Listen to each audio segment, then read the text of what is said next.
Halo, kami dari Nomi Group dan kami akan menjelaskan tentang kegiatan ekonomi 4 sektor. Kami dari Sekolah Pelita 2. Nama saya Heko Rintia, saya dari kelas 10 IPS dan saya akan menjelaskan tentang sektor perusahaan, sektor pemerintah, dan sektor asing.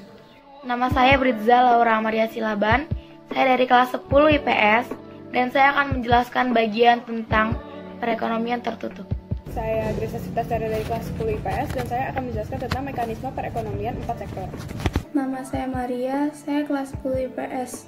Saya akan menjelaskan tentang 4 komponen dalam diagram circular flow. Nama saya Erin, saya dari kelas 10 IPS.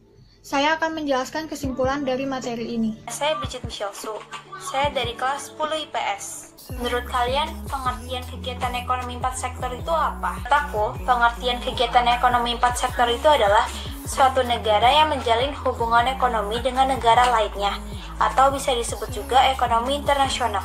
Ada 2 sektor kegiatan ekonomi, yaitu kegiatan ekonomi terbuka dan tertutup. Perekonomian terbuka yaitu melibatkan diri dalam perdagangan internasional, ekspor dan impor barang dan jasa, serta modal dengan negara-negara lain. Ekonomian terbuka terdiri atas yang pertama ada sektor rumah tangga. Sektor rumah tangga terdiri dari sekelompok individu yang dianggap homogen dan identik. Perusahaan, firm sector, yang terdiri dari sekelompok perusahaan yang memproduksi barang dan jasa. Sektor pemerintah, government sector, yang memiliki kewenangan politik untuk mengatur kegiatan masyarakat dan perusahaan. Lalu sektor asing, foreign sector, sektor ekonomi dunia, di mana ekonomi melakukan transaksi ekspor dan impor.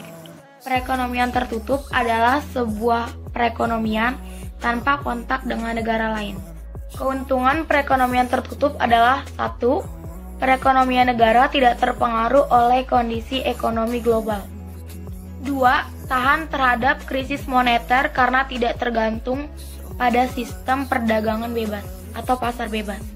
3. Menjadi negara dengan sistem perekonomian mandiri yang artinya melakukan semuanya sendiri tanpa ada bantuan dari pihak lain. Perekonomian 4 sektor, yaitu kegiatan ini tidak hanya melibatkan pelaku-pelaku ekonomi dalam negeri, tapi juga masyarakat ekonomi di luar negeri. 4 komponen dari diagram circular flow itu terdiri atas rumah tangga, hubungan dengan perusahaan, hubungan dengan pemerintah, dan hubungan dengan negara lain.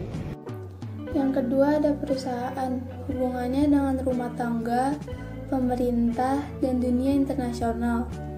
Yang ketiga ada pemerintah, hubungannya dengan perusahaan dan rumah tangga. Yang keempat ada dunia internasional, hubungannya dengan rumah tangga dan perusahaan. Kesimpulannya adalah perkembangan perekonomian suatu negara tidak akan pernah lepas dari perkembangan ekonomi internasional. Suatu negara akan selalu bergantung pada perekonomian asing, karena tidak semua barang dan jasa yang diperlukan oleh suatu negara dapat disediakan oleh negara itu sendiri.